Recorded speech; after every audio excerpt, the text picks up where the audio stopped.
Bismillah, Assalamualaikum warahmatullahi wabarakatuh. Alhamdulillah, segala puji bagi Allah. Hari ini kita masih dikasih kesempatan oleh Allah Ta'ala untuk belajar bersama-sama lagi. Insya Allah hari ini kita akan belajar tentang iman kepada kitab-kitab Allah.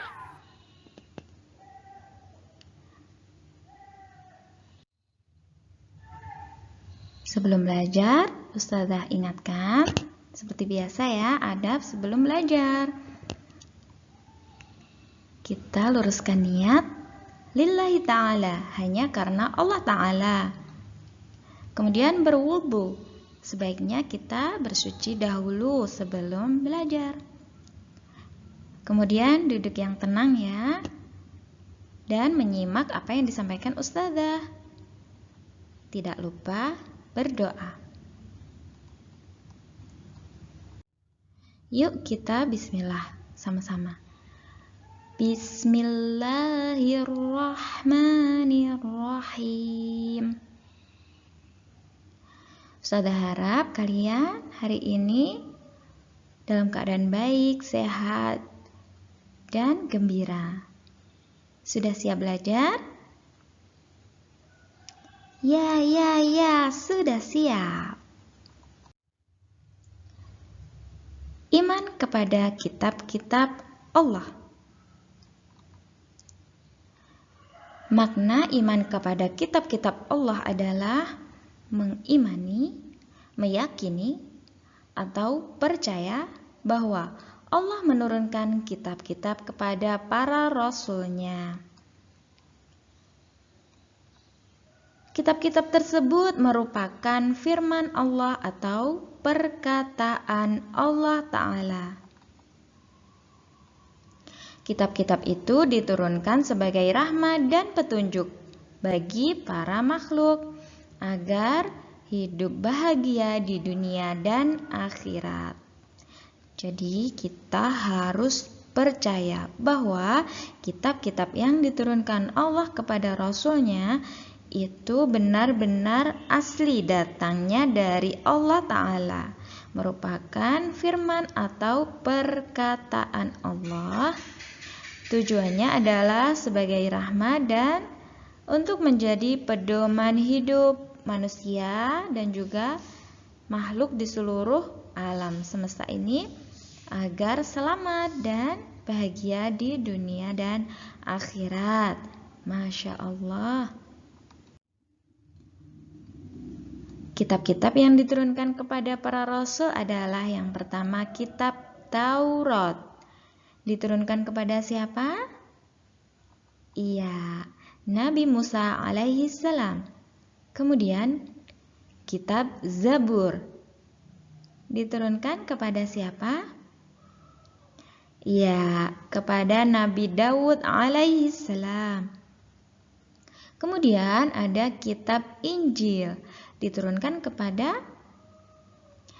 Nabi Isa alaihi salam. Dan yang terakhir ada kitab Al-Quran. Iya, ini adalah kitab suci kita umat Islam, diturunkan kepada Nabi Muhammad sallallahu alaihi wasallam. Selanjutnya, selain kitab itu ada lembaran-lembaran wahyu yang disebut suhuf. Allah berikan kepada sebagian nabi dan rasul. Apakah kalian tahu ayat ini yang bunyinya Suhufi Ibrahim wa Musa? Tahu kan? Iya, ini adalah ayat terakhir surat Al-A'la. Ayat ke-19. Suhufi Ibrahim wa Musa. Artinya yaitu kitab-kitab Ibrahim dan Musa. Suhuf itu seperti kitab yang berupa lembaran-lembaran ya. Jadi Nabi Ibrahim, Nabi Musa itu termasuk nabi atau rasul yang mendapatkan suhuf dari Allah Ta'ala. Nabi Musa selain mendapat kitab apa tadi? Iya, kitab Taurat, juga mendapatkan suhuf, lembaran-lembaran wahyu. Masya Allah. Kemudian, semua kitab atau suhuf yang diturunkan Allah Ta'ala telah dihapus dan disempurnakan dengan Al-Quran. Jadi, kitab-kitab terdahulu juga termasuk suhuf-suhuf itu ya, termasuk lembaran-lembaran wahyu itu sudah tidak berlaku lagi, sudah dihapuskan dengan kedatangannya Al-Quran. Allah Ta'ala berfirman, dan kami telah turunkan kepadamu Al-Quran dengan membawa kebenaran, membenarkan apa yang sebelumnya, yaitu kitab-kitab yang diturunkan sebelumnya, dan batu ujian terhadap kitab-kitab yang lain itu. Maka putuskanlah perkara mereka menurut apa yang Allah turunkan, dan janganlah kamu mengikuti hawa nafsu mereka dengan meninggalkan kebenaran yang telah datang kepadamu. Quran Surat Al-Ma'idah ayat 48. Wah, ternyata ada orang-orang yang mengikuti hawa nafsu. Jadi sikap kita adalah menerima kebenaran yang telah datang kepada kita melalui Al-Quran dan tidak boleh mengikuti hawa nafsu. Selanjutnya, Allah Ta'ala menjaga kitabnya. Kitab-kitab selain Al-Quran telah diubah isinya oleh manusia, yaitu orang-orang yang mengikuti hawa nafsunya. Seperti kitab Taurat dan Injil yang ada sekarang ini, ternyata isinya sudah berubah, sudah berbeda dengan kitab asli yang berasal dari firman Allah Ta'ala kepada Rasul-Nya. Wah, berani-beraninya ya manusia itu mengubah isi dari firman Allah Ta'ala. Berarti menipu ya, mengarang sesuatu yang dikatakan sebagai kitab atau firman Allah. Itu adalah orang-orang yang mengikuti hawa nafsunya seperti di ayat sebelumnya tadi. Di ayat yang lain Allah Ta'ala berfirman, maka kecelakaan yang besarlah bagi orang-orang yang menulis Alkitab dengan tangan mereka sendiri. Lalu dikatakannya, ini dari Allah, dengan maksud untuk memperoleh keuntungan yang sedikit dengan perbuatan itu.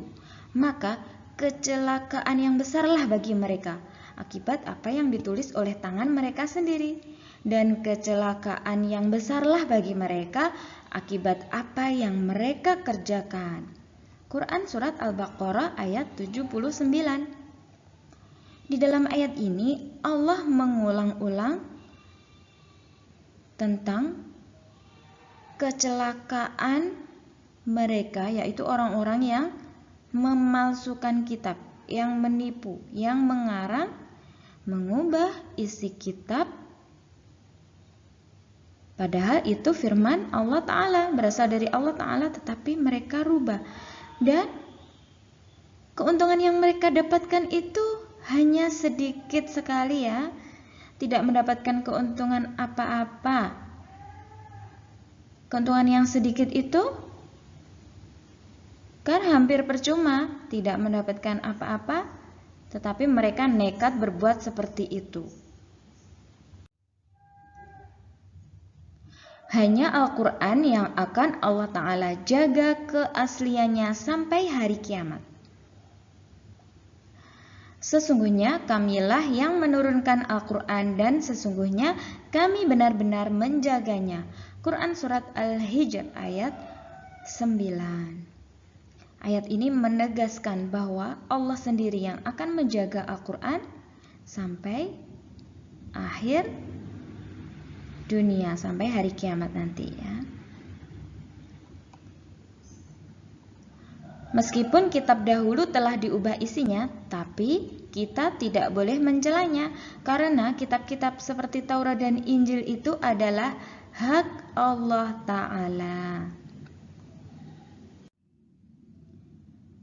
Lalu bagaimana sikap kita terhadap kitab-kitab itu? Sikap yang benar adalah yang pertama, membenarkan dan mengimani semua kabar padanya yang sesuai dengan Al-Quran dan As-Sunnah atau hadis yang sahih. Jadi kalau ada isi dari kitab-kitab terdahulu tetapi sama dengan Al-Quran atau hadis, itu kita imani, kita percayai karena sesuai sama dengan Al-Quran dan hadis.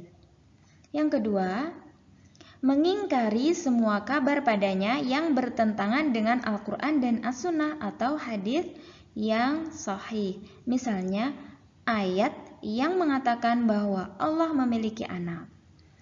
Jadi kalau di kitab yang terdahulu itu terdapat ayat-ayat yang berisi tentang sesuatu tetapi bertentangan dengan Al-Quran dan hadis, maka kita tolak, kita ingkari ya. Kita tidak boleh mempercayainya karena mungkin saja itu sudah dirubah, merupakan suatu kedustaan atau kebohongan. Yang ketiga, diam jika tidak mengetahui salah atau benar. Jadi kalau kita tidak tahu, ya jangan ikut-ikutan bicara, ya jangan ikut-ikutan ngomong, kita diam saja. Katakan wallahu a'lam. Hanya Allah yang tahu, karena kita tidak tahu apa-apa. Kemudian, tidak mempelajarinya, karena dengan datangnya Al-Quran berarti telah menghapuskan kitab terdahulu. Semua petunjuk yang dibutuhkan manusia sudah ada dalam Al-Quran.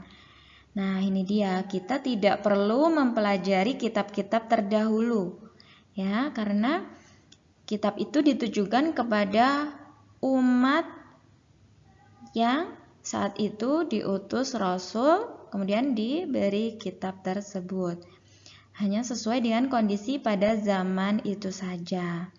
Tetapi Al-Quran sesuai dengan kehidupan manusia hingga akhir zaman, karena Al-Quran telah disempurnakan. Kitab-kitab terdahulu memuat pokok-pokok ajaran tauhid, tetapi tidak dijabarkan seperti di dalam Al-Quran. Al-Quranlah yang isinya lengkap. Alhamdulillah, Masya Allah. Selanjutnya, semua kesalahan dalam penulisan Al-Quran, baik yang disengaja maupun yang tidak disengaja, pasti akan segera diketahui dan dikoreksi oleh umat Islam. Itulah mengapa kita sebagai umat Islam berusaha menghafalkan Al-Quran. Kita ingin menjadi barisan para penghafal Al-Quran, yaitu orang-orang yang menjaga keaslian Al-Quran. Jadi kalau kita mendengar ayatnya salah, kita langsung tahu karena kita hafal. Selanjutnya, Allah telah memudahkan Al-Quran untuk dihafalkan oleh manusia. Nah ini dia, Allah menegaskan bahwa Al-Quran itu mudah untuk dihafal. Bahkan bukan cuma orang muslim saja, orang yang bukan muslim juga mempelajari Al-Quran dan mereka juga bisa menghafalkan Al-Quran. Coba perhatikan ayat ini. Allah Ta'ala berfirman yang bunyinya, Ustazah bacakan ya. وَلَقَدْ يَسَّرْنَا الْقُرْآنَ لِلذِّكْرِ فَهَلْ مِن مُّدَّكِرٍ. Artinya, dan sesungguhnya telah kami mudahkan Al-Quran untuk menjadi pelajaran. Maka adakah orang yang mau mengambil pelajaran? Quran Surat Al-Qamar ayat 17. Perhatikan sekali lagi, Ustazah bacakan. وَلَقَدْ يَسَّرْنَا الْقُرْآنَ لِلذِّكْرِ فَهَلْ مِن مُّدَّكِرٍ. Ayat ini menegaskan bahwa Al-Quran itu sangat mudah. Allah telah memudahkan manusia untuk mempelajari Al-Quran. Maka sudah seharusnya manusia mengambil pelajaran dari Al-Quran. Masya Allah.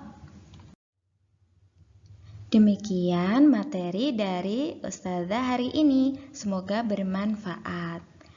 Jazakumullahu khairan.